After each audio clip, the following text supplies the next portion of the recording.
రెండు చేతులు పైకి చేద్దాం. దేవునికి స్తోత్రం. హల్లెలూయా. చెప్పబడిన సాక్ష్యం నిమిత్తం మీకు అనుదిన ప్రార్థనలో జ్ఞాపకం చేసుకోండి. ఎందుకంటే మనకున్నది ఒకే ఒక బలము, ప్రార్థన. ఆ ప్రార్థన వల్ల భూమిని సైతం తల్లకిందులు చేయగలిగే శక్తి ఆ ప్రార్థనకు ఉంది.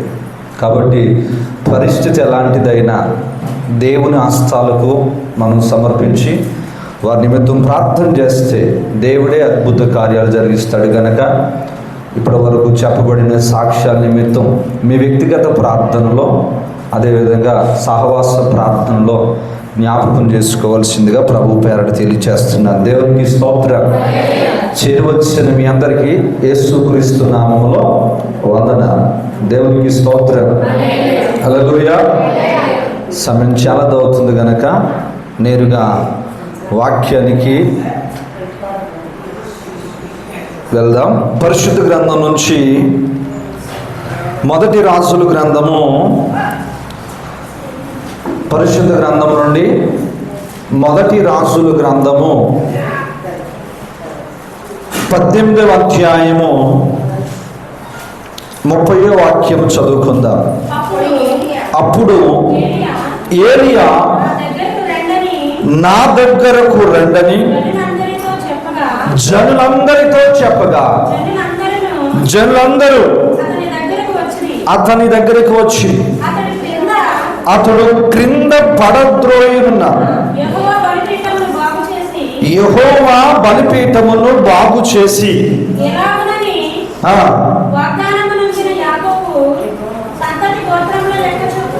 స్తోత్రం చెప్పండి గట్టిగా. హల్లెలూయా. గడిచిన వారంలో ఈ మాటను మనం జ్ఞాపకం చేసుకుని 3 విషయాలు జ్ఞాపకం చేసుకున్నాం. ఏంటంటే అది మన బలిపీఠం మీద చేస్తున్న అర్పణ, లేదా మన మీదకి దేవుని అభిషేకము దిగి రావాలి అంటే బలిపీఠములో 12 రాళ్ళు ఉన్నాయి. ఆ 12 రాళ్ళు అనుభవాలు మనలో ఉంటే మన యొక్క జీవితంలో కూడా దేవుడు మన బలిపీఠం మీద చేస్తున్న ప్రార్థనే కానీ, మనం ఏదైతే ప్రభు ఎదుట కోరుకుంటున్నామో, లేదా ఏ అభిషేకం నిమిత్తమైతే ప్రార్థిస్తున్నామో, ఆ యొక్క అభిషేకం అనేది మన బలిపీఠం మీదకి దిగి వస్తుంది అనేది మనం జ్ఞాపకం చేసుకుంటూ ఉన్నాం. మన వారం 3 విషయాలు జ్ఞాపకం చేసుకున్నాం. ఒకటి విశ్వాసము, రెండవది ప్రార్థన, మూడవది సహవాసపు అనుభవం. మొదటి రాయి విశ్వాసము, రెండవ రాయి ప్రార్థన, మూడవ రాయి సహవాసపు అనుభవం. ఇలా 12 రాళ్ళు ఉన్నాయి. ఈ 12 రాళ్ళు అనుభవాలు మనలో ఉంటేనే అభిషేకం అనేది, లేదా నీ ప్రార్థన అనేది దేవుడు వింటాడు. దేవునికి స్తోత్రం. హల్లెలూయా. హల్లెలూయా. 4వ అనుభవాన్ని జ్ఞాపకం చేస్తాను ప్రియమైన దేవుని బిడ్డలారా. 4వ అనుభవం పరిశుద్ధ గ్రంథము నుంచి లూకా సువార్త 19వ అధ్యాయం. లూకా సువార్త 19వ అధ్యాయము 8వ వాక్యాన్ని చదువుకుందాం. జక్కయ్య నిలువబడి, ఇదిగో ప్రభువా, నా ఆస్తిలో సగము పేదలకు ఇచ్చుచున్నాను. నేను ఎవని యొద్దైనను అన్యాయముగా దేనినైనను తీసుకుని ఎడల అతనికి 4 గంటలు మరలా చెల్లించునని ప్రభుతో చెప్పాను. దేవునికి స్తోత్రం. హల్లెలూయా. ఈ 4వ అనుభవము మారు మనస్సు. చెప్పండి. ఈరోజు నీ యొక్క బలిపీఠం మీద అభిషేకము దిగి రావాలి అంటే 4వ అనుభవం మారు మనస్సు. జక్కయ్య గురించి మనందరికీ బాగా తెలిసిందే. ఒకరోజు యేసు ప్రభు వారు యెరికో మార్గంలో ప్రయాణిస్తున్నప్పుడు ఆయన జక్కయ్య అనే ఒక వ్యక్తి యేసయ్యను చూడాలని మేడు చెట్టు ఎక్కినప్పుడు యేసయ్య చెబుతున్నాడు, జక్కయ్య, నేడు నేను నీ ఇంట ఉండవలసి ఉన్నది, త్వరగా దిగిరా అంటే జక్కయ్య సంతోషంగా దిగి వచ్చేసాడు. యేసయ్య జక్కయ్య ఇంట్లోకి వెళుతున్నప్పుడు బయట ఉన్న కొంతమంది అంటున్నారు, పాపిష్టి వాడని జక్కయ్య ఇంటికి యేసు ప్రభు వెళ్ళడం ఏంటి? ఇక పాపిష్టివాడు, ఈ పాపిగా పిలువబడే ఈ జక్కయ్య ఇంటికి యేసయ్య ఎందుకు వెళ్తున్నాడు? ఈయన పరిశుద్ధుడు కదా, ఈయన పవిత్రుడు కదా అని రకరకాలుగా మాట్లాడుకుంటున్నారు. దేవునికి స్తోత్రం, హల్లెలూయా. కానీ వాస్తవ ప్రేమ దేవుని బిడ్డలారా, ఒక పాపి రక్షించబడడానికి యేసయ్య భూమిలోకి వచ్చాడు. పాపమును మనుష్యుల నుంచి దూరము చేసి పాపం క్షమాపణ కలిగించి వారి యొక్క జీవితాన్ని ఒక ఉన్నతమైన జీవితంగా మార్చడానికే యేసు ప్రభులు వారు ఈ భూలోకానికి వచ్చారు. ఆ రోజు జక్కయ్య ఇంటిలోనికి వెళ్ళాడు. దేవునికి స్తోత్రం, హల్లెలూయా. యేసయ్య అడుగు పెట్టిన వెంటనే జక్కయ్యలో ఏం కలిగిందంటే మార్పు కలిగింది. ఏం కలిగింది? అసలు ఈ జక్కయ్య యేసు ప్రభువును చూడాలని వెళ్ళాడు. యేసు ప్రభువును చూడాలని వెళ్ళాడు.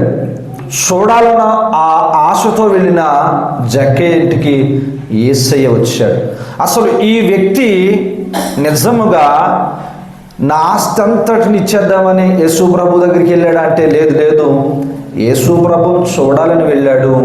ఎప్పుడైతే యేసయ్య తన ఇంట్లో అడుగు పెట్టాడో తన హృదయంలో మార్పు వచ్చింది, తన కుటుంబంలో మార్పు వచ్చింది, తన ప్రవర్తన అంతటిలో మార్పు వచ్చింది.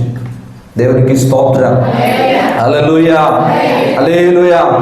ఈరోజు ప్రతి క్రైస్తవ విశ్వాసి కూడా మారు మనస్సు కలిగి జీవించాలి. ఏం కలిగి ఉండాలా? పాస్టర్ గారు, మేము బాప్తిసం తీసుకునే కదండి, మారు మనసు పొందే కదా బాప్తిసం తీసుకున్నాం అని చాలామంది అంటారు. కానీ అలా ఎన్నిసార్లు నీ మనసును మార్చుకున్నావు ఒకసారి ఆలోచించి. బాప్తిసం తీసుకున్నప్పుడు, దేవా నీ సన్నిధిలో నమ్మకంగా ఉంటాను, నీ సన్నిధిలో నమ్మకంగా ఉంటాను, ఈరోజు నీవు నాకు ఇచ్చి నీ రక్షణను బట్టి నా జీవితాంతం కొనసాగుతానని మాట ఇచ్చావు. మరి ఆ మాట ఎన్నిసార్లు తప్పిపోయావు? ఎన్నిసార్లు తప్పిపోయి ఈరోజు దేవుని ఎదుట నిలవబడ్డావు? ఒకసారి ఆలోచించి. నిజమైన మారు మనస్సు అంటే జక్కయ్యలో కలిగింది. యేసయ్య ఇంట్లో అడుగు పెట్టగానే యేసయ్య ఏ మాత్రం కూడా ఒక బోధ చేయలేదండి. ఆయన యేసయ్య ఆ యొక్క ప్రత్యక్షతను అనుభవించగలిగాడు. దేవుని ప్రభావం ఆయన చూడగలిగాడు. వెంటనే అంటున్నాడు, దేవా ఇదిగో నేను ఎవరి దగ్గర అయితే అన్యాయంగా తీసుకున్నానో వారికి 4 వంతులు నేను ఇచ్చేస్తాను, మిగిలింది బీదలకు ఇచ్చేస్తాను అంటున్నాడు. దేవునికి స్తోత్రం. నేను అనేది నీది ఇచ్చేయమని చెప్పట్లేదు, కానీ నీ మనస్సును ఖచ్చితంగా ప్రభు ఎదుట మార్పు కలిగిన వారుగా ఉండాలి. ఏ విధమైన మార్పు అని అంటే లోకము నుంచి వేరు చేయబడిన వారమై, లోకంలో నుంచి వేరు చేయబడిన వారమై ప్రభు ఎదుట ప్రభు కొరకు ఒక ఉన్నతమైన మార్పు కలిగిన వారిగా మనం ఉండాలి. మన పరిస్థితి ఎలా ఉంటుందయ్యా అంటే, బైబిల్ గ్రంథంలో ఒక మాట ఉంది, కుక్క వాంతి చేసుకుని మరలా ఏం చేస్తుందట? విడిచిపెట్టేస్తున్నాం. మారు మనసు పొందుతున్నాం, మారు మనసు పొంది వాటిని విడిచిపెడుతున్నాం. మరలా ఏమవుతుందయ్యా అంటే, మరలా మన మనస్సును మార్చుకుని మరలా లోకం వైపు పెడుతున్నాం. అంటే ఏం చేసినట్టు? కుక్క వాంతి చేసుకుని మరలా దాన్ని గతికినట్టుగా ఏదైతే విడిచిపెట్టేసామో, ఏదైతే వదిలేసామో దాని మీదకు మరలా మనం వెళ్ళిపోతున్నాం. అంటే మనలో నిజమైన మారు మనసు ఉందంటారా? బాప్తిసం తీసుకుంటే మారు మనసు వచ్చేసినట్టు అంటే కాదు, కానీ అనుదినం కూడా నీ మనస్సును ఆ లోకము నుంచి మార్చుకుంటూ, లోక ఆకర్షణ నుంచి నువ్వు వ్యతిరేకిస్తూ అనుదినము కూడా నీ హృదయాన్ని నువ్వు ప్రభు ఎదుట శుద్ధిగా చేసుకుని నడుచుకుంటేనే నిజమైన మారు మనస్సు కలిగిన వారమై ఉంటాం. ఎలాగంట? నిజమైన మారు మనస్సు కలిగి ఉంటారు. దేవునికి స్తోత్రం. హల్లెలూయా, హల్లెలూయా. ఈరోజు ఎందుకు ఈ మాటలు అయ్యా అంటే ప్రార్థన చేస్తున్నాం కానీ మన ప్రార్థనకు దేవుడు జవాబు ఇవ్వడం లేదు. అడిగింది దేవుని సన్నిధిలో పొందుకోలేకపోతున్నామయ్యా అంటే మన బలిపీఠపు రాళ్ళు అనుభవాలు జారిపోతున్నాయి. ఈరోజు మనలో ఒకవేళ మారు మనసు అనే రాయి జారిపోయిందేమో, మారు మనసు అనే రాయి మన యొక్క బలిపీఠం నుంచి విడిపోయిందేమో ఒకసారి పరిశీలించుకోమని దేవుడు మాట్లాడుతున్నాడు. దేవునికి స్తోత్రం. హల్లెలూయా, హల్లెలూయా. చెప్పండి, 4వ అనుభవం ఏంటి? మారు మనస్సు. ఒకసారి మనం విడిచిపెట్టాము అంటే, ఒకసారి మనం దాన్ని విడిచిపెట్టి దేవుని మార్గంలోనికి వచ్చామంటే మరలా దాని వైపు మరి మన యొక్క ప్రాణం పోయేంత వరకు చూడకూడదు. దేవునికి స్తోత్రం. హల్లెలూయా, హల్లెలూయా. అది ఏదైనా కానీ, లోక సంబంధమైనది ఏదైనా కానీ, లేదా దేవునికి అయిష్టమైన కార్యములు ఏదైనా కానీ, నువ్వు ఒక్కసారి బాప్తిసం పొందుకునేటప్పుడు నీ దేవుని ఎదుట తీసుకున్న తీర్మానం ఏదైనా నీ జీవితంలోనికి మరలా రాకూడదు. వచ్చిందో నీ మనస్సు పాడైపోయినట్టే.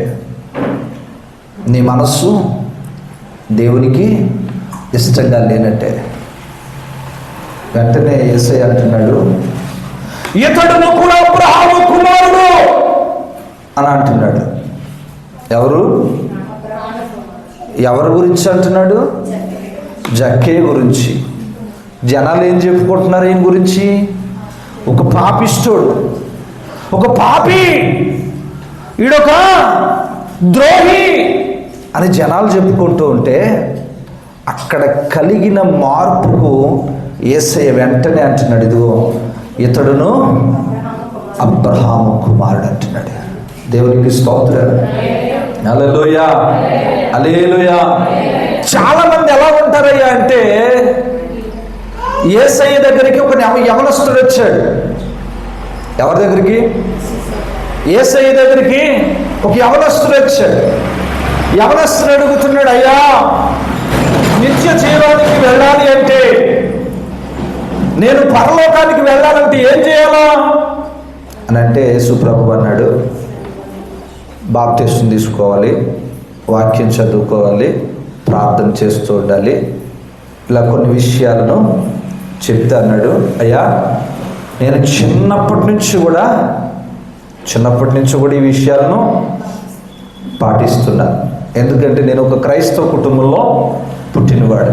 నా తండ్రి నా తల్లి అందరూ కూడా దేవుణ్ణి నమ్ముకునేవారం కనుక మేము ఈ అన్ని విషయాల్లో మేము పాటిస్తున్నాం అని చెప్పాడు. అయితే ఒకటి కొదువుగా ఉంది అన్నాడు. ఏంటన్నమాట అంటే, ఒకటి కొదువుగా ఉంది, అది ఏంటయ్యా అంటే, నీకు ధనము మీద వ్యామోహం ఎక్కువగా ఉంది, నీకు ఆస్తి మీద వ్యామోహం ఎక్కువగా ఉంది కనుక దాన్ని అమ్మి, ఇక్కడ యేసయ్య అడిగితే ఇవ్వలేదు, అక్కడ యేసయ్య అడగకుండానే ఇస్తున్నాడు. ఏది నిజమైన మార్పు చెప్పాలి? ఏది నిజమైన మార్పు? జక్కేదు నిజమైన మార్పు. దేవునికి స్తోత్రం. నిజంగా ఇక్కడ యేసయ్య అడుగుతున్నాడు, ఇదిగో నీ యొక్క ఆ యొక్క ఆస్తంతాన్ని పేదలకిచ్చేయి అని అంటే మొహం చిన్నముచ్చుకుని పారిపోయాడు. కానీ జక్కీ అయితే ఏమాత్రం కూడా యేసయ్య నోట ఒక మాట కూడా రాకుండా అంటున్నాడు, నేను ఇచ్చేస్తున్నానయ్యా, కష్టపడి నేను ఏ విధంగా అయితే అన్యాయంగా వాళ్ళందరి దగ్గర నుంచి సంపాదించానో అదంతా 4 అంతలు ఇచ్చి మిగతాదంతా బేదలకు ఇచ్చేస్తున్నాను. ఈరోజు నేను అంటాను, ప్రియమైన దేవుని బిడ్డలారా, మనం మారు మనసు పొందామని భ్రమలో ఉన్నాం. బాప్తీసం తీసుకున్నామంటే, పాస్టర్ గారు మారు మనసు పొందితేనే కదండి మీరు బాప్తీసం ఇచ్చారు అని అంటారు. కానీ ఈరోజు మనం అందరం కూడా మారు మనసు పొందేమన్న భ్రమలో ఉండి మరలా మనం వెనక్కి మారిపోయిన మనసులతో ఉన్నాం. ఎలాగా? మారు మనసు పొందేమన్న భ్రమలో ఉండి మరలా మన మనస్సులు వెనక్కి వెళ్ళైపోయాయని తెలియని భ్రమలో బ్రతుకుతున్నాం. ఏదైతే విడిచిపెట్టామో, ఏదైతే వద్దనుకుని వచ్చామో, దేని కొరకైతే ప్రభు దగ్గరకు వచ్చి వాటన్నిటి నాకు వద్దు ప్రభువా, ఈ యొక్క తుచ్చమైనది నీచమైనవని విడిచిపెట్టి నువ్వు దేవుని దగ్గరికి వచ్చావో ఇప్పుడు అయ్యే కావాల్సి వస్తుంది. వాటి మీదే మనసు కలిగి ఉంటున్నావు.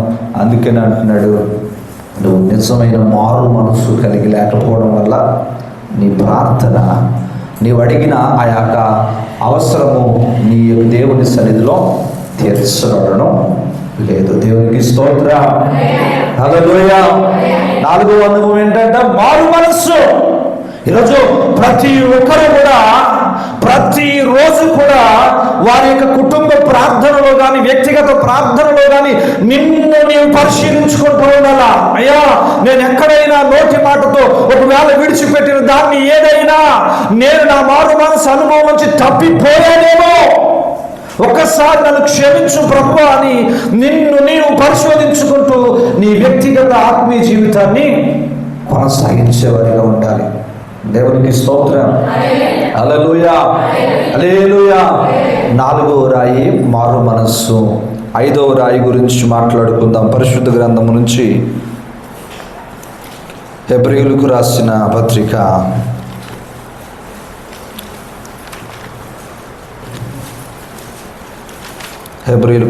పత్రిక 3వ అధ్యాయము 5వ వాక్యాన్ని చదువుకుందాం.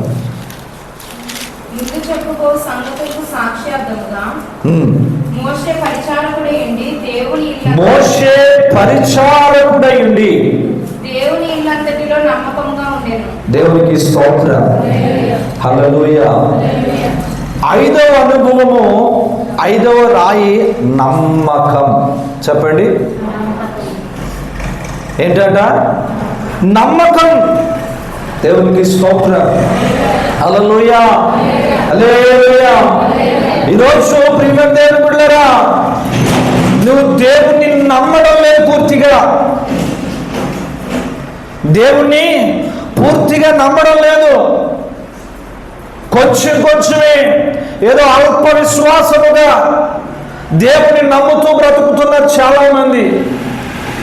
నీ నమ్మకం దేని మీదయ్యా అంటే, కొంతమంది అంటారు నా నమ్మకం నా తండ్రి మీదండి, నా నమ్మకం నేను సంపాదించిన ధనం మీదండి, నా నమ్మకం ఈ లోక సంబంధమైన ఆచారాలండి.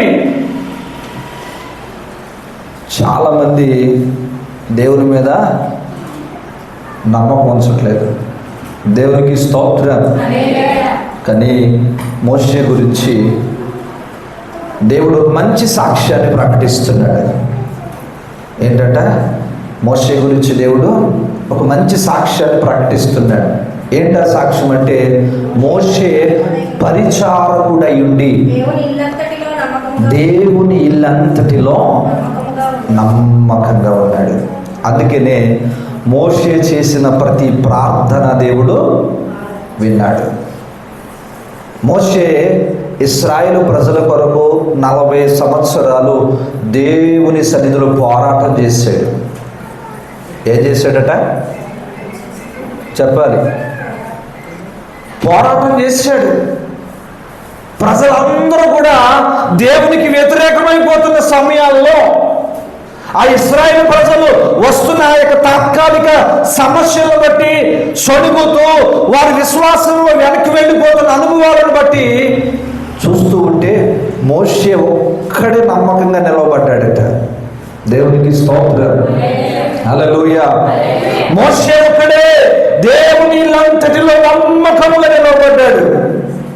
అందుకే దేవా, నా ప్రజలకు ఆహారం కావాలయ్యా అంటే దేవదూతలు తినే మన్నాను కురిపించాడు. అయ్యా, నా ప్రజలకు దాహంగా ఉందయ్యా అంటే బండ నుంచి నీళ్ళిచ్చాడు. అయ్యా, నా ప్రజలకు ఎండగా ఉందయ్యా అంటే మేఘ స్తంభాన్ని ఇచ్చాడు. అయ్యా, నా ప్రజలకు చీకటిగా ఉందంటే వెలుగుగా అగ్ని స్తంభాన్ని పంపిస్తుండేవాడు.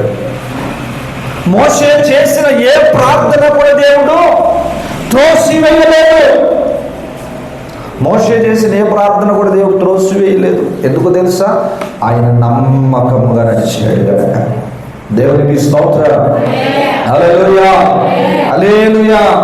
ఈరోజు ప్రియమైన దేవుని బిడ్డలారా, మనం కూడా దేవుని సన్నిధిలో మనం నమ్మకంగా ఉండాలి. నమ్మకంగా ఉంటే మనకు అనేకమైన మేళ్ళు కలుగుతాయని దేవునికి లేఖనంలో రాయబడింది. ఈరోజు చాలామంది ఎలా ఉన్నారయ్యా అంటే, ఏదైనా జరిగితే నమ్ముతారు, ఏదైనా జరిగితేనే నమ్ముతున్నారు. అది జరగనివ్వండి, అప్పుడు నేను నమ్ముతాను. నాకు ఈ కార్యం చేయనివ్వండి, అప్పుడు దేవుణ్ణి నమ్ముతాను. కానీ వాక్యం ఏం చెబుతుంది? చూచి నమ్మిన వానికంటే అసలు మన భక్తి పునాదిలో మొదటి రాయి ఏంటయ్యా అంటే నమ్మకమే. మనకు కనిపించని దేవుడను, ఎవరు కనిపించని దేవుడను మనం నమ్ముతూ ఉన్నాము. అదే మన భక్తి ప్రధానమైనది. దేవునికి స్తోత్రం. హల్లెలూయా, హల్లెలూయా, హల్లెలూయా. నమ్మకంగా ఉండాలి. ఎలాంటి పరిస్థితి ఎదురైనా, అది ఎలాంటి ప్రతికూల సమస్య అయినా సరే ఎలా ఉండాలట? నమ్మకంగా ఉండాలి. దేవునికి స్తోత్రం. హల్లెలూయా. భక్తి విషయంలో నమ్మకంగా ఉండాలి. ఈ విషయం గురించి మీకు చాలాసార్లు చెప్పాను. నువ్వు చేస్తున్న భక్తిలో నమ్మకంగా ఉండాలి. నీకు అప్పచెప్పబడిన బాధ్యతలో నమ్మకంగా ఉండాలి. నువ్వు చేస్తున్న పనిలో నమ్మకంగా ఉండాలి. నువ్వు చేస్తున్న ఉద్యోగంలో నమ్మకంగా ఉండాలి. నువ్వు ఏదైతే వ్యాపారం చేస్తున్నావో లేదా ఏదైతే నువ్వు చేస్తున్నావో ఆ పని యందు నువ్వు దేవుని మీద నమ్మకం ఉంచి నువ్వు ముందుకు కొనసాగుతూ ఉంటే దేవుడే నిన్ను అంచెలంచెలుగా దేవుడు ఆశీర్వదిస్తాడు. దేవునికి స్తోత్రం. హల్లెలూయా, హల్లెలూయా. దేవుడు నిన్ను అంచెలంచెలుగా ఆశీర్వదించి నీ మీద ఆయన అభిషేకముతో నింపుతాడు. దేవునికి స్తోత్రం. హల్లెలూయా. మనం ఎలీషా గురించి చాలాసార్లు జ్ఞాపకం చేసుకున్నాం. ఎలీషా ఏలియాను నమ్మకంగా వెంబడించాడు. ఎలా వెంబడించాడు చెప్పండి? నమ్మకంగా వెంబడించాడు. నమ్మకంగా వెంబడించిన దానికి ప్రతిఫలం ఏం కలిగింది? ఎలీషాకి 2 పాళ్ళ అభిషేకం కలిగింది. ఎన్ని పాళ్ళు? 2 పాళ్ళ అభిషేకం కలిగింది. తన దైవజనుడు చేసిన పరిచర్య కంటే, తన దైవజనుడు చేసిన అద్భుతాల కంటే రెట్టింపు అద్భుతాలు, రెట్టింపు పరిచర్యను ఎలీషా చేసి తన పరుగును ముట్టించాడు. దేవునికి స్తోత్రం. హల్లెలూయా, హల్లెలూయా. మీకు చాలాసార్లు చెప్పాను, ఎలీషా అనే దైవజనుడు ఆ ప్రాంతంలో ఉన్నందున ప్రజలు ఆ ప్రాంతంలోనికి రావడానికి కూడా భయపడేవారట. దైవజనుడైన ఎలీషా ఆ యొక్క ప్రాంతంలో ఉండడం బట్టి ఆ ప్రాంతం మీద యుద్ధం చేయడానికి శత్రువులు సైతం భయపడగలిగే ఒక గొప్ప అభిషేకము ఎలీషాకు దేవుడిచ్చాడు. దేవునికి స్తోత్రం. ఎలా కలిగింది ఇంత గొప్ప అభిషేకం? ₹1,00,00,000 పెట్టి కన్నాడా? లేకపోతే 10,000 రూపాయలు కవర్లో పెట్టించి పాస్టర్ గారి దగ్గరకు కానుకిచ్చి నన్ను అభిషేకించి ప్రభువా, అభిషేకించి దాసుడు అని ఇచ్చాడా? ఈ అభిషేకం కొరకయ్యా అంటే ధనం వెచ్చిస్తే రాదండి. డబ్బు నువ్వు ఎంత ఖర్చు పెట్టినా రాదు ఈ అభిషేకం. నమ్మకంగా ఉంటే నీ దేవుని ఎదుట, నీ దైవజనుడి ఎదుట, నీ కుటుంబం ఎదుట, నీ సంఘం ఎదుట నువ్వు నమ్మకంగా కొనసాగితే చాలంతే దేవుడు నీకు ఆ యొక్క అభిషేకమైన, ఆ యొక్క ఆశీర్వాదమైన ఇస్తాడు. దేవునికి స్తోత్రం. హల్లెలూయా, హల్లెలూయా. బైబిల్లో భక్తులందరూ ఎందుకు అంత నమ్మకంగా బ్రతికారు? ఎందుకు అంత నమ్మకంగా జీవించారయ్యా అంటే ఈ లోకంలో ఏదో పొందుకుందామని కాదు, కానీ నా దేవుని ఇల్లంతటిలో నమ్మకంగా ఉంటే ఈరోజు ఇంతకంటే గొప్ప దీవెన నేను చూడగలుగుతాను, ఇంతకంటే గొప్ప ఆశీర్వాదాన్ని నేను పొందగలుగుతాను అని చెప్పి భక్తులు నమ్మారు. అదే నమ్మకాన్ని వారి యొక్క వ్యక్తిగత జీవితంలో కూడా అనుసరించడం ప్రారంభించారు. దేవునికి స్తోత్రం. హల్లెలూయా, హల్లెలూయా, హల్లెలూయా. 4వది మారు మనస్సు, 5వది నమ్మకం. ఈ నమ్మకం విషయానికి వస్తే చాలామంది క్రైస్తవులు లోక సంబంధమైన వాటి మీద నమ్మకం పెడుతున్నారు. ఎలాగంటారా? మీకు చాలాసార్లు చెప్పాను. ఏంటది? ఆషాఢం ఆమాస, ఈరోజు ఈ పని ఏం చేయకూడదండి. మంగళవారం ఈరోజు పని చేయకూడదండి. ఎందుకని? మాట్లాడటం లేదు. ఎందుకని? మంచిది కాదు. ఏం కాదు? మంచిది కాదు. ఎవరికి మంచిది కాదు? ఎవరికి మంచిది కాదు? నేను అడుగుతున్నాను ప్రియమైన దేవుని బిడ్డలారా, చాలామంది అంటారు వాస్తుని చూస్తారు. 4 పలకలుగా ఉంటే వాస్తు లేదా వాస్తు ప్రకారం చూస్తారు. భూమి ఎలా ఉందో తెలుసా? గుండ్రంగా ఉంది. అది ఎప్పుడు ఎక్కడ ఏ స్థలంలో తిరుగుతుందో అలాంటిది ఇల్లు కట్టుకునేటప్పుడు వాస్తు చూస్తాం, ఇళ్ళల్లో దిగేటప్పుడు మంచి రోజు గురించి చూస్తాం, వివాహాలు చేసుకునేటప్పుడు మంచి రోజు గురించి చూస్తాం. ఇన్ని రకాలుగా మంచి మంచి మంచి అంటూనే మనం వెళ్ళి ఎక్కడ పడిపోతున్నాం తెలుసా? ఎక్కడ పడిపోతున్నాం తెలుసా? చెడులో పడిపోతున్నాం. అసలు దేవుడు ఏం చెప్పాడండి? మొదటి రోజున చేశాడు, మంచిదన్నాడు. 2వ రోజున చేశాడు, మంచిదన్నాడు. సూర్యాకాశ నక్షత్రాలు చేశాడు, సూర్యుడు చంద్రుని పెట్టాడు, మంచిదన్నాడు. చెట్లు పుట్టించాడు, మంచిదన్నాడు. ఏది చేసినా మంచిది మంచిది అన్నాడే తప్ప ఏ ఒక్క రోజైనా అబ్బో ఈ రోజు మంచిది కాదని మాట్లాడా? మాట్లాడలేదే. మరి ఇవన్నీ మంచి అని దేవుడు చెబితే మరి చెడ్డలు ఇప్పుడు ఎక్కడి నుంచి వచ్చినాయి అంటే మనం పెట్టుకుందే. మన అవకాశాన్ని బట్టి, మనకున్న పరిస్థితిని బట్టి. అసలు మీకు ఒక మాట చెప్పిన ప్రియమైన దేవుని బిడ్డలారా, ఈరోజు చాలామంది వాస్తు మీద నమ్మకంతో కట్టుకున్న ఇల్లును సైతం కూడా మీకేస్తున్నారు. ఏంటి? ఈరోజు నీ నమ్మకం ఎక్కడ? క్రైస్తవ దేవుని బిడ్డలే. ఈరోజు నీ నమ్మకం ఎక్కడయ్యా అంటే కట్టుకున్న ఇంటిని సైతం పడగొట్టేస్తున్నారు. ఎందుకని? ఈశాన్యం అంతా మూసేసింది. దేని కొరకు? ఈశాన్యం అంతా మూసేసింది. అసలు ఈశాన్యంలో ఎందుకు ఖాళీ ఉంచేవారు మీకు తెలుసా? ఈశాన్యంలో ఎందుకు గోడెట్టకూడదనేవారు మీకు తెలుసా? ఈశాన్యం ఎటు పక్క ఉంది? తూర్పు.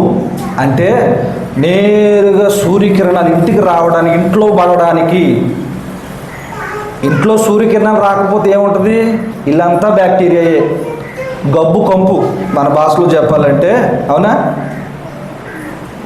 అసలు పెద్దలు పెట్టింది దేని కొరకయ్యా అంటే ఆ యొక్క సూర్యరశ్మి ఇంట్లోనికి వస్తే, నేరుగా వస్తే మన ఇంట్లో ఉన్న బ్యాక్టీరియా క్రిములు చేస్తాయని. ఇప్పుడు దాన్ని మనం ఏం చేసామంటే అక్కడ పెద్దోళ్ళు ఈశాన్యంలో ఏం పెట్టొద్దనేవారు? బరువులు పెట్టొద్దనేవారు, కట్టడాలు కట్టొద్దనేవారు. మరి హైదరాబాద్ వెళ్ళి చూడండి, మన పల్లెటూర్లు ఎందుకు ఆశీర్వదించబడ్డం లేదయ్యా అంటే మూఢనమ్మకాల మీద బ్రతికేస్తున్నాం.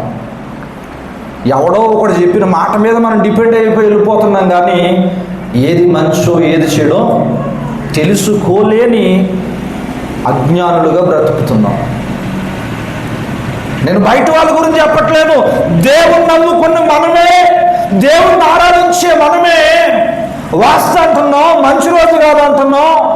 ఈరోజు మరి దేవుణ్ణి ఎందుకు నమ్ముతున్నావు? నువ్వు దేవుని మీద పూర్తిగా నమ్మకం ఉంటే ఎన్ని రోజులు మంచి అన్న దేవుడు మాట ఎందుకు నమ్మలేకపోతున్నావు? అన్ని రోజులు మంచి అన్న మాట దేవుని మాట ఎందుకు నమ్మలేకపోతున్నావు? అంటే దీని అర్థం ఏంటి? మనం ఎక్కడ నమ్మకం పెడుతున్నాం? మన నమ్మకం ఎక్కడ ఉందయ్యా అంటే దేవుని కంటే ఈ లోక సంబంధమైన వాటి మీద మనం నమ్మకం పెడుతున్నాం. అందుకని ఈరోజు మన ప్రార్థనకు జవాబు రావడం లేదు. మన మందిరం ఎలా ఉందో తెలుసా? మన మందిరానికి ఈశాన్యం లేదు. ఉందంటారు? అంటా. ఒకరోజు మనిషి వెళ్తున్నాడు, పెద్ద మనిషి. ఒక పెద్ద మనిషి వెళ్తా అన్నాడు, దీనికి ఈశాన్యం లేదు, కట్టిన 6 నెలల్లో చచ్చిపోతాడు ఈ వాయుడు అన్నాడు. ఎన్ని నెలలు? మన మందిరం కట్టి ఎన్ని సంవత్సరాలు అవుతుంది? 2 సంవత్సరాలు అయింది. దేవునికి స్తోత్రం. మన దేవునికి అసాధ్యమైంది, మన దేవుడు మంచి అని చెప్పింది ఒక మనుష్యుడు మాటతో చెడుగా మార్చలేమండి. దేవునికి స్తోత్రం. మన దేవుడు అన్నీ మంచిగానే చేశాడు, మన కొరకు అంతా మంచిగానే సిద్ధపరిచి ఉన్నాడు. కానీ మనమే మనుషుల ఆలోచనలు బట్టి వెళుతూ మన నమ్మకాన్ని పోగొట్టుకుంటున్నాం దేవుని ఎదుట. దేవునికి స్తోత్రం. హల్లెలూయా, హల్లెలూయా. కాబట్టి మనం కూడా నమ్మాలి. ఎవరిని నమ్మాలి? దేవుని నమ్మాలి, దేవుని యొక్క వాక్యాన్ని నమ్మాలి, వాక్యానుసారమైన బోధన నమ్మాలి, వాక్యానుసారమైన బోధన నమ్మాలి. ఈరోజు పాస్టర్ గారు, ఇదిగో సెలలో పాస్టర్ గారు ఏదో వాక్యం చెప్తున్నాడు చూడండి, ఇది మంచిదేంట, ఇదేనంట కదండి సత్యమైన బోధ, ఈ పాస్టర్ గారు అన్నీ చెప్తున్నాడు, ఈ పాస్టర్ గారు అన్నీ తినేమంటున్నాడు, ఈ పాస్టర్ గారు ఎక్కడికైనా వెళ్ళిపోమంటున్నాడు. ఫోన్ ఎట్టుకొచ్చి, ఈ మధ్యకాలంలో ఇంటర్వ్యూలు ఎక్కువైపోయినాయి కదా, ఈ ఫోన్ ఎట్టుకు చూపిస్తున్నారు. ఒకటే చెబుతున్నాను, వాక్యానుసారమైన బోధకు మాత్రమే మనం అనుసరించగలిగే వారిగా ఉండాలి. దేవునికి స్తోత్రం. హల్లెలూయా, హల్లెలూయా. దేవుని యొక్క వాక్యములో ఏదైతే రాయబడిందో దాని ప్రకారంగా నువ్వు జీవించంటే, ఒక దైవజనుడు చెప్పిందైనా లేక ఏ దైవజనుడు చెప్పినా నేను చెప్పినా సరే వాక్యానికి వ్యతిరేకంగా ఉంటే నువ్వు పాటించే పని లేదు. వాక్యానికి వ్యతిరేకంగా ఉంటే, వాక్యానికి సమానంగా లేకపోతే నేను చెప్పినా నువ్వు పాటించే పని లేదు. నువ్వు వాక్యాన్ని నమ్ము, దేవుని నమ్ము, అంతే. దేవునికి స్తోత్రం. హల్లెలూయా, హల్లెలూయా. కాబట్టి ఈ నమ్మకం అనే రాయి జారిపోకుండా చూసుకోవాలి. ఈ నమ్మకం అనే రాయి మన బలిపీఠంలో నుంచి జారిపోకుండా జాగ్రత్తగా చూసుకోవాలి. దేవునికి స్తోత్రం. హల్లెలూయా. తర్వాత అనుభవం జ్ఞాపకం చేసుకుందాం. పరిశుద్ధ గ్రంథము నుంచి 6వ అనుభవం, మొదటి సమూయేలు గ్రంథము, మొదటి సమూయేలు గ్రంథము 17వ అధ్యాయము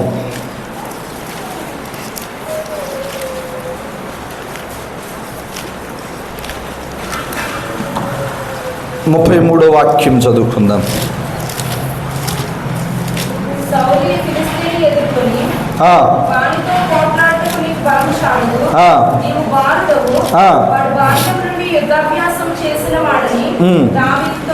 దేవునికి స్తోత్రం. హల్లెలూయా, హల్లెలూయా. ఈరోజు నీ యొక్క బలిపీఠపు రాళ్ళు అనుభవాలలో పిలువబడే 6వ అనుభవం ఏంటయ్యా అంటే ధైర్యము. చెప్పండి గట్టిగా, కొంచెం గట్టిగా చెప్పాలా. ధైర్యం కావాలి నీకు. దేవునికి స్తోత్రం. చదవబడిన ఈ వాక్యములో మనం చూసినట్లయితే దావీదు గొల్యాతును జయించే అనుభవం గురించి ఇక్కడ మాట్లాడుతుంది. ఒకరోజు ఫిలిస్తీన్లకు ఇశ్రాయేలుకు ఏం జరుగుతున్నాయంటే యుద్ధం జరుగుతుంది. ఏం జరుగుతుందమ్మా? కొంచెం గట్టిగా చెప్పాలి. ఫిలిస్తీన్లకు ఇశ్రాయేలుకు యుద్ధం జరుగుతుంది. అందులో ఫిలిస్తీన్ తరపున ఒకడు వచ్చి నిలవబడి అంటున్నాడు. ఏమనంటే, మీలో ఎవరికైనా, మన భాషలో చెప్పాలంటే దమ్ముంటే, మీరు నిజంగా యుద్ధ నైపుణ్యము కలవారైతే, మీరు బలవంతులైతే మీలో ఒక్కడొచ్చి నన్ను జయించాలండి. ఏమంటున్నారు? చెప్పాలి గట్టిగా. మీలో ఒకడొచ్చి నన్ను జయించి అప్పుడు వెళ్ళండి అని ఇలాగూ 40 దినాల నుంచి అంటున్నాడంటే వీడు. ఎన్ని దినాలు? నేను అంటాను, సౌలు సైన్యములో గొప్పవారుగా పిలువబడేవారు, బలవంతులుగా పిలువబడేవారు చాలామంది ఉన్నారు. వారు శిక్షణ పొందినవారు, నిరంతరము కూడా యుద్ధ పోరాటాల్లో ఉండేవారు. దేవునికి స్తోత్రం. హల్లెలూయా, హల్లెలూయా. ఇంత శక్తి బలము కలిగిన వారు గొల్లియాతును చూసి ఏం చేస్తున్నారయ్యా అంటే, అక్కడ రాయబడిన మాట, రాళ్ల సందుల్లో తలదాచుకుంటున్నారట. ఎక్కడ చెప్పండి, ఎక్కడ? రాళ్ల సందుల్లో తలదాచుకుంటున్నారు. ఈడు ఎన్నో మాటలు అంటున్నాడు, మీలో ఎవడు కూడా లేడా, ధైర్యవంతుడు లేడా, బలవంతుడు లేడా అని రకరకాలుగా ఇశ్రాయేలు ప్రజలను అంటూ ఏం చేస్తున్నారట, రకరకాలుగా ఇశ్రాయేలు ప్రజలను అంటూ ఆయన తనకి నోటుకొచ్చిన మాట్లాడడం ప్రారంభించాడు. ఇంతలో దావీదును దేవుడు ఆ యొక్క వాళ్ళ నాన్న ఏం చేశాడయ్యా అంటే, అన్నయ్యలకు యోగక్షేమాలు అడిగి చూసిరారా అని క్యారేజీలు ఏం చేశాడు, పెట్టి పంపించాడు. దావీదు అక్కడ అన్నల దగ్గరికి వచ్చాడు, క్యారేజీలు ఇచ్చి, ఏంటి మన పరిస్థితి అంటే అక్కడ చెబుతున్నారు. వాళ్ళు అంటున్నారు, ఇదిగో గొల్లియాతు అనే ఒకడు ఆ లోయ అవతల నిలవబడి మన అందరికీ ఏం చేస్తున్నాడు, సవాలు విసురుతున్నాడు. ఏమంటున్నాడట, సవాలు విసురుతున్నాడు అని అంటే, దావీదు ఎందుకులే అనుకుని ఉంటాడు. మొదట అన్నదమ్ములతో మాట్లాడుతున్నాడు కదా, అన్నదమ్ములతో మాట్లాడుతున్న ఈ సందర్భంలో దావీదుకు ఒక మాట వినబడుతుంది. ఇంతవరకు దావీదు ఆ అరుపులేంటి లేదా ఆ శబ్దాలేంటి అని అడిగితే ఇలా గొల్లియాతు తిడుతున్నాడు, గొల్లియాతు యుద్ధానికి ఒక్కడిని రమ్మంటున్నాడు అని చెప్పారు. ఎప్పుడైతే దావీదుకు గొల్లియాతు నోట నుంచి దేవుణ్ణి దూషించాడన్న మాట వచ్చిందో, వెంటనే పౌరుషం గలవాడు లేచిపోయాడు. అక్కడ కొన్ని వేల మందికి లేని ధైర్యం దావీదుకుంది. వెంటనే లేచి అంటున్నాడు, అన్నయ్య నేను యుద్ధం చేస్తాను అని అంటే, అలా అన్నయ్య ఏమంటున్నాడు తెలుసా అండి, అలా అన్నయ్య ఏమంటున్నాడు తెలుసా, ఏరా ఏంటి యుద్ధం చేస్తావా, దేనికి యుద్ధం, మమ్మల్ని ఎలాగైనా మా పొరుగు తీసేయలేను కదా వచ్చావు ఇక్కడికి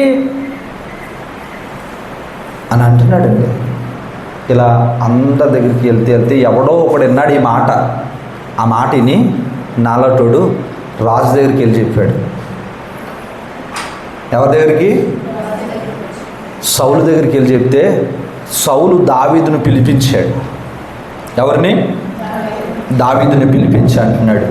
చూస్తే దావీదు ఎలా ఉన్నాడు చెప్పండి, ఎలా ఉన్నాడు? మనం చదువుకున్న మాటలవే. వాళ్ళేమో యుద్ధ విద్యలు విద్యాభ్యాసం కలిగిన వాడు, నీవేమో ఒక బాలుడుగా ఉన్నావు, నువ్వు ఏం చేయగలవురా అని అంటే, లేదు సార్ నేను చెయ్యగలను. ఏంటో తెలుసా, నాలో ఉన్న అభిషేకం అలాంటిది,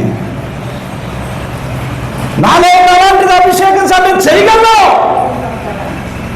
నేను యుద్ధం చేయగలను అని అంటే, రాజు కూడా ఆశ్చర్యపోయి ఇంక ఏమీ చేసేది లేక, అమ్మా ఏమీ చేసేది లేక ఏం చేశాడట, యుద్ధ సామాగ్రిని ఏం చేశాడు, తొడిగితే 2 అడుగులు వేసాడు.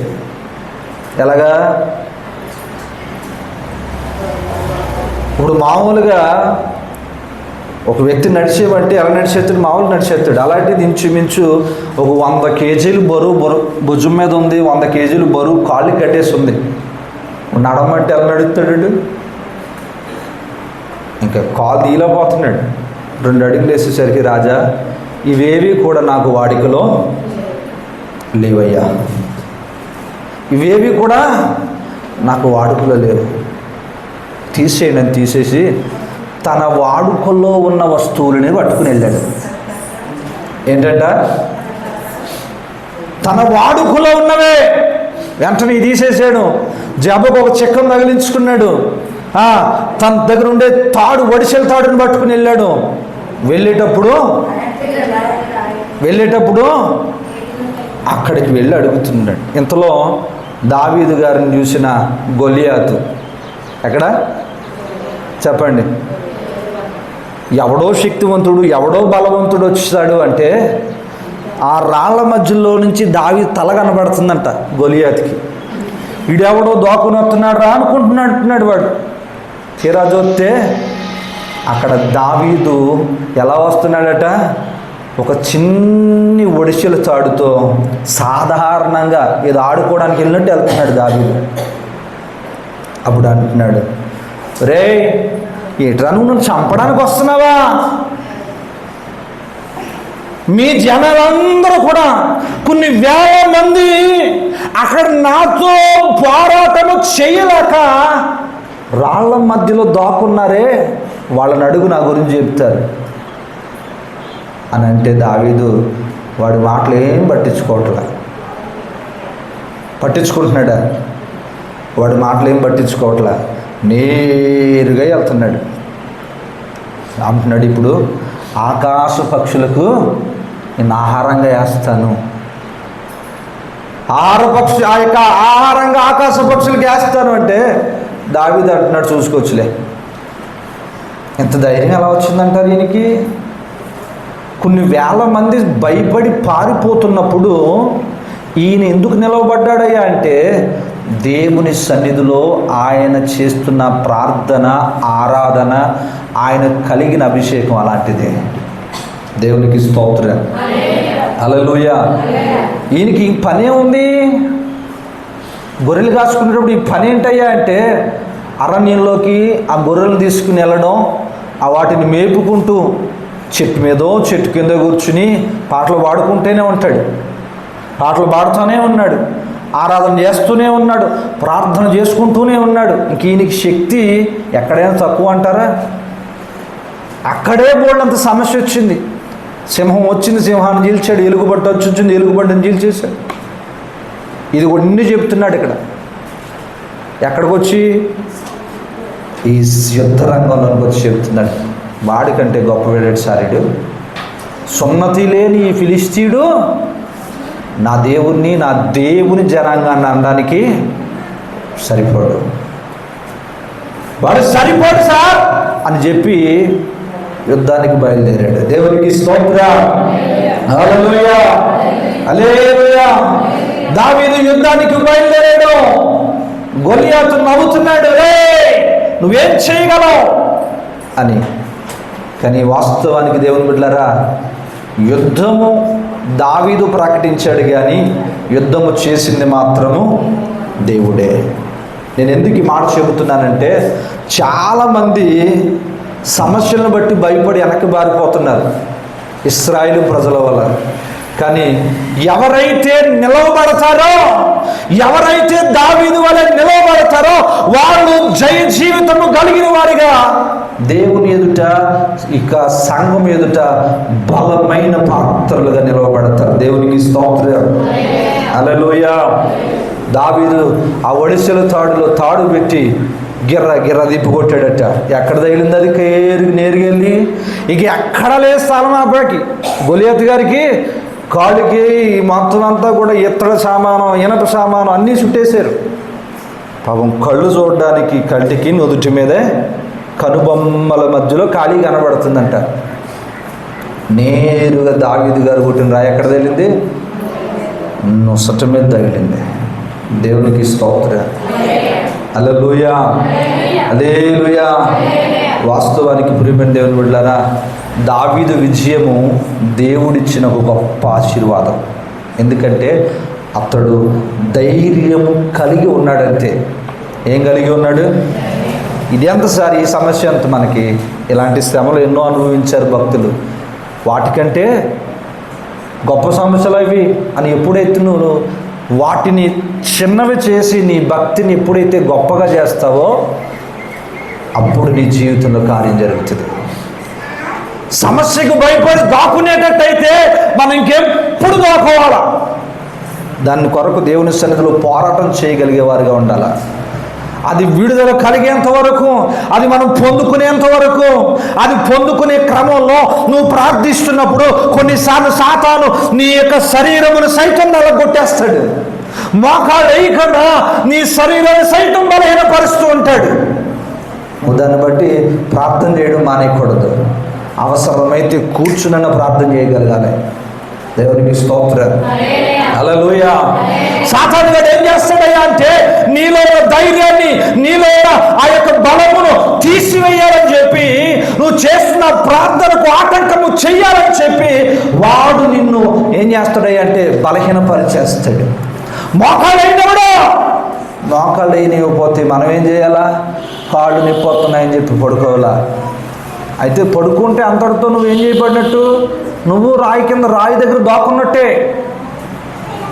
నువ్వు దాక్కునేవారు అనకూడదు. ఎందుకంటే దేవుని శక్తి నిన్ను బలపరుస్తుంది. దేవునికి స్తోత్రం. శ్రమలలోనైనా సరే ధైర్యంగా ముందుకెళ్ళాలా. దేవునికి స్తోత్రం. దావీదు వెళ్ళాడు. ఇంతకీ ఆయన కత్తి, గొలియాతు గారి కత్తి, ఎంత పెద్ద కత్తిని దావీదు ఎలా ఎత్తగలిగాడు? అంత శక్తి ఎక్కడి నుంచి వచ్చింది అని అంటే చరిత్రకారులు చెబుతున్న మాట, ఆ కత్తి పొడుగు ఇంచుమించు ఒక 9 అడుగులు ఉంటుందట. ఎన్ని అడుగులు? దావీదు బాలుడు, ఎత్తగలగడా? కానీ దేవుని అభిషేకము, దేవుని శక్తి. నేను ఒక మాట చెబుతున్నాను, దేవుని ప్రేరట చేస్తున్న ఏ పనికైనా, దేవుని నామాన్ని ముందు పెట్టి నువ్వు ప్రారంభిస్తున్న ఏ పనికైనా అది అసాధ్యమైన కార్యమైనప్పటికీ దేవుడు సాధ్యపరిచి నిన్ను గణపరుస్తాడు. దేవునికి స్తోత్రం. అడు అంటున్నాడు, మరి కత్తేది రాకుండా నా తల తీసుకెళ్ళడానికంటే దావీదు నవ్వుకుంటూ తన పని చేసుకుంటూ పోయాడు. చివరికి ఎవడి కత్తి ఎవడి తల నరికిందయ్యా అంటే ఆ గొలియాతు కత్తే గొలియాతు తల నరికింది. మన దేవుడు యెహోవా ఇరి అన్నీ సమకూరుస్తాడు. నువ్వు ఏదైనా కానీ ధైర్యంగా ముందుకెళ్ళంతే. దేవుని సన్నిధిలో నిన్ను దేవుడు ఎప్పుడు సిగ్గుపరిచే విధంగా ఎప్పుడు ఉండడు.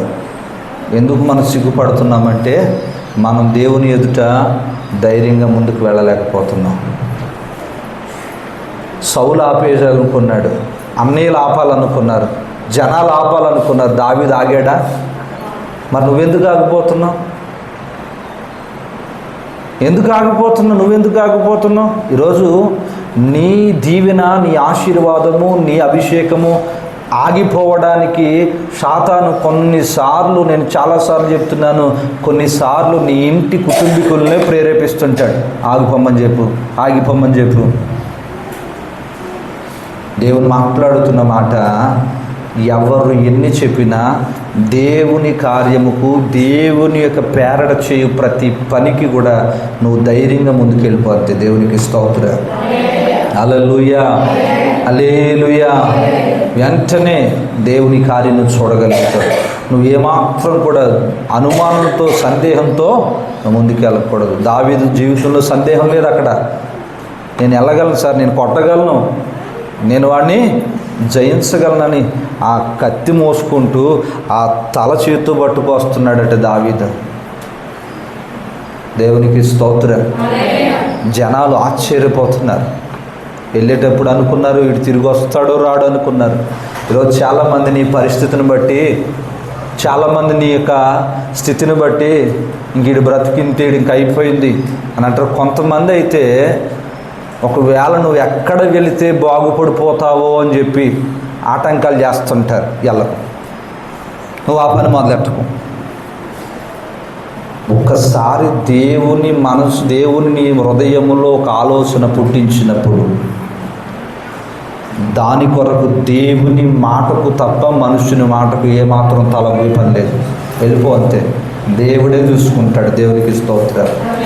హల్లెలూయా, హల్లెలూయా. దేవుడు ఒకసారి నీతో మాట్లాడడా, ఎందరు మనుషులు నిన్ను ఆటంకపరచాలన్నా సరే ఏమాత్రం కూడా భయపడద్దు, ముందుకు పో. దేవుడే ప్రతి మార్గాన్ని సరళం చేస్తా వస్తాడు. దేవునికి స్తోత్రం. హల్లెలూయా, హల్లెలూయా. కాబట్టి మనం ఏముండాలట? ధైర్యంగా ఉండాలి. ఎలా ఉండాలి? ధైర్యంగా ఉండాలి. చిన్న బలహీనత వస్తే 3 రోజులు మాంసం ఎక్కేస్తాం. చిన్న బలహీనత వస్తే 3 రోజులు మంచం ఎక్కేస్తాం. ఎందుకని అమ్మ బాబోయ్ ఈ జ్వరం అండి, లేకలేకపోతున్నాం పాస్టర్ గారు. ఏం లేకలేకపోతున్నాం? అదే ఫంక్షన్ అని చెప్పు, ఎక్కడ పోద్ది జ్వరం? అయ్యి బాబు ఏమనుకుంటారండి వారు చుట్టాలు వెళ్ళకపోతే. మరి దేవుని మందిరానికి వచ్చేటప్పుడు దేవుని మందిరం అంటే దేవుడు ఏమనుకోడు, చుట్టాలు అనుకుంటారనా? అసలు ఎలా పోతున్నామండి బాబు? దేవునికంటే ఎలా పోతున్నాం? సమస్యలండి బాబు. దేవునికి వచ్చేటప్పుడే సమస్యలు. అదే మన ఇష్టానుసారంగా ఖర్చుపెట్టేటప్పుడు ఏం కనపడవు. దేవుని కనిలోకి ఎక్కడ లేని అధైర్యం వచ్చేస్తుంది. అదే దేవుని సంబంధం లేదనుకోండి, అవసరమైతే 10 లక్షలు అప్పు చేశానని చేసేస్తానంట. దానికి ఏమో ధైర్యం వస్తుందా? దేవుని కార్యం అనేసరికి, దేవుని పని అనేసరికి, దేవుని వాక్యం అనేసరికి అధైర్యం వచ్చేస్తుంది. దేవునికి స్తోత్రం. హల్లెలూయా, హల్లెలూయా. మరి మన ధైర్యం ఎక్కడంటే, మన ధైర్యం ఎక్కడయ్యా అంటే ఇంట్లోనే ధైర్యం. మనది ఇంట్లోనే ధైర్యంగా ఉంటాం. ఎందుకని? ఆ ప్రపంచంలో రాజు ఎవరు? నీవే. కాబట్టి ఇంకెవడు నీ మాట ఆలకించే పని, ఎవడి మాట నువ్వు ఆలకించే పని లేదు. నిజానికి ప్రియమైన దేవుని బిడ్డలారా, సమస్యను బట్టి నువ్వు బాధపడద్దు, శ్రమను బట్టి నువ్వు బాధపడద్దు. ఒకసారి దేవుడు నీతో మాట్లాడాడు అంటే దాని కొరకు నువ్వు ఎంతవరకే నిలబడచ్చు, ఎంత ధైర్యంగా అయినా. దేవునికి స్తోత్రం. హల్లెలూయా. అది ఎన్ని శ్రమల మధ్యలో ఉన్నా సరే దేవుడు నిన్ను ఏం చేస్తాడో తెలుసా? నిన్ను నడిపిస్తూ ఉంటాడు. దేవునికి స్తోత్రం. హల్లెలూయా, హల్లెలూయా, హల్లెలూయా. ఈరోజు చాలామంది ధైర్యాన్ని కోల్పోతున్నారు. ఏం కోల్పోతున్నారు? అయ్యో బాబాయ్ వద్దండి బాబు పాస్టర్ గారు, ఏమవుదమ్మా, ఏమవుద్దు? అబ్బాయి వాడు మనసు మారదాడు. ఇక్కడ నువ్వే నిరుత్సాహపడిపోతున్నావు కదా, మరి కార్యం ఎలా జరుగుతుంది? నువ్వు ఒక్కసారి మోకరించి ప్రార్థన చేసి ధైర్యంగా నా దేవుడు చేస్తాడని 3 దినాల ఉపవాసం నువ్వు ప్రార్థన చేయి. దేవుడు ఎందుకు ఇవ్వడం? ఇస్తాడో ఇవ్వడో, మనం చెయ్యాలి కనుక చేద్దాం అన్నట్టు కొంతమంది చేస్తాం. ఇస్తాడు, ఇది జరుగుతుంది అని ధైర్యంగా నమ్మకం కలిగి నువ్వు ప్రార్థన చేయి. దేవుడు ఎందుకు చేయడు చూద్దాం. ముందు మనకే ఉండట్లేదు నమ్మకం, మనకే ఉండట్లేదు ధైర్యం, మనమే చేయట్లేదు, విశ్వాసంగా ఉండలేకపోతున్నాం. మనకు దేవుని కార్యాలు ఎలా చూడగలుగుతాం? దేవునికి స్తోత్రం. హల్లెలూయా, హల్లెలూయా, హల్లెలూయా. 6వది ధైర్యం. చెప్పండి, మీకుందా? అయ్యో చాలామంది డౌట్ పడిపోతున్నారు. అమ్మా నేను మీ ఇంట్లో డబ్బు ఉందా అని అడగట్లేదమ్మా. అడిగితే ఒకవేళ పాస్టర్ గారు డబ్బులు ఇమ్మంటారేమో అనుకుంటారేమో. ధైర్యం ఉందా అని అడుగుతున్నా. దేన్ని? ఇంట్లో మీ ఆయన మీద గొడవడడానికి, లేదా ఇంట్లో మీ అన్నదమ్ముల మీద గొడవడడానికి కాదు. సమస్యను ఎదుర్కొనగలిగే ధైర్యము, ప్రార్థనా జీవితం నీలో ఉందా? ధైర్యం అంటే మా పాస్టర్ గారు ధైర్యం గురించి చెప్పాడు, కొట్టమన్నాడని చెప్పారు అనుకో, సరిపోద్ది. ఈసారి పాస్టర్ గారు కొట్టమన్నారని ఇంటి ఆయన మళ్ళీ నా మీద గొడవ వస్తాడు. ధైర్యం దేనికి ఉండాలయ్యా అంటే, సమస్య ఎంత పెద్దదైనా సరే దాన్ని ఎదుర్కొనగలిగే ధైర్యం నీకు ఉంటే ఆ సమస్య మరలా నీ దగ్గరికి రాదు. ఒకసారి దెబ్బతిన్నవాడు మరలా నీ దగ్గరికి వస్తాడా? రాదు. ఒక్కసారి దానికి ఎదురెళ్ళి పోరాడు. ఒకసారి దానికి చూసి పారిపోవడం కాదు, దాని ముందు నిలవబడినప్పుడే కదా, గొలియాతు ముందు నిలవబడినప్పుడే కదా దావీదు అనేవాడు విజయం సంపాదించాడు. పారిపోతే విజయం ఎక్కడ వస్తుంది? రాదు. నిలవబడు, పోరాడడానికి ప్రయత్నించు. నీకు శక్తినిచ్చేవాడు, బలంనిచ్చేవాడు దేవుడే. దేవునికి స్తోత్రం. హల్లెలూయా, హల్లెలూయా, హల్లెలూయా. కాబట్టి ఈ పునరుద్ధాన దినాన్ని 3 అంశాల గురించి నేర్చుకున్నాం. 3 రాళ్ళ గురించి, 3 రాళ్ళ అనుభవాల గురించి నేర్చుకున్నాం. ఏంటవి? 4వది మారు మనస్సు. చెప్పండి. మారు మనస్సు అంటే ఒకసారి విడిచిపెట్టిన దాని దగ్గరికి మనం వెళితే దేవుని గ్రంథంలో కుక్క వాంతి చేసి మరలా దాన్ని గతికినట్టే అన్నాడు. 2వది చెప్పండి, నమ్మకంగా ఉండాలి. ఈరోజు నీ నమ్మకం ఎవరి మీద? దేవుని మీద ఉందా, లేదా ఈ లోక సంబంధమైన వాటి మీద ఉందా? దేవుడి మీద ఉంటే దేవుడు దేన్నైనా సరే తల్ల క్రిందులుగా చేయగలిగినవాడు. దేవుడికి స్తోత్రం. ఏం చేయగలిగినవాడు? తల్ల క్రిందులుగా చేయగలిగినవాడు.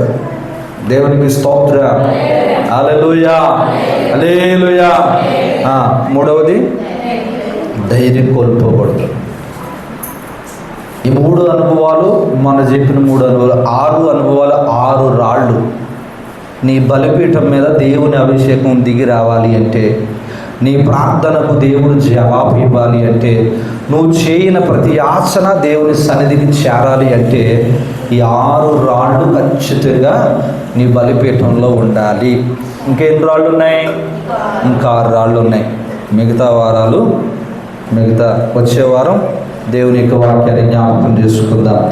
ఇంతవరకు చెప్పబడిన ప్రతి మాట ద్వారా మనందరి వెనుకల్లో దేవుడు దీవించి ఆశీర్వదించునుగాక. ఆమేన్. హల్లెలూయా. చెప్పబడిన వాక్యం నిమిత్తం ఒకసారి కళ్ళు మూసుకుని ప్రార్థన చేద్దాం.